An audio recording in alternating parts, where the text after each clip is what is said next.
I used to think that walking in the will of God means that God is going to hand over a map to you so you can tick as you go along the line.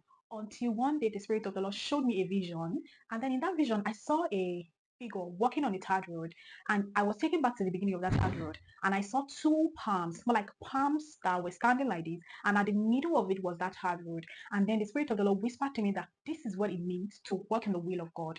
And then I realized that the figure was literally working unbothered, like it was just moving, not checking to see if God was going to whisper words or say stop or anything to him.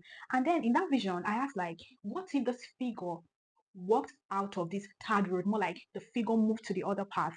Does that still mean that the figure is still in the will of God? And honestly, I was taken to the book of Daniel, Daniel chapter 1, where Daniel was chosen with the three Hebrew boys as those who were going to serve in the palace of the king of Babylon. And then I realized that Daniel did not hear from God directly.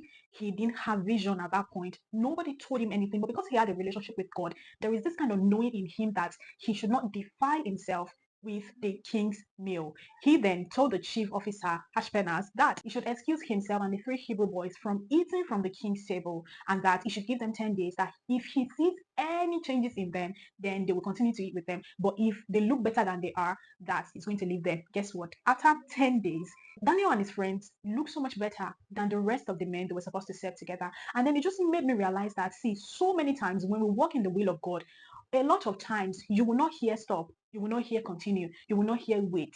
The only thing you do is when you move, there's this kind of conviction in you that tells you that truly you're working in the will of God. Because at that point, it was indeed stated that for Ashpenaz to agree to their terms, he granted them compassion and favor in the sight of Ashpenaz. And God wasn't the one that actually told him to do that, but it actually pleases the Lord for them not to defile themselves with a meal at the table. And that could literally translate to them walking in the will of the Father. It translates to walking in the will of God, although he didn't say anything. And here is me relating the story to our current state, current life situation, that so many times there won't be a map, there won't be a loud voice, there will not be anything. But guess what? The inward witness would always be that guide. He's going to guide you into the right places. You're going to do some things at times that doesn't feel like it. But if you check back, you would realize that that is indeed the will of God for your life.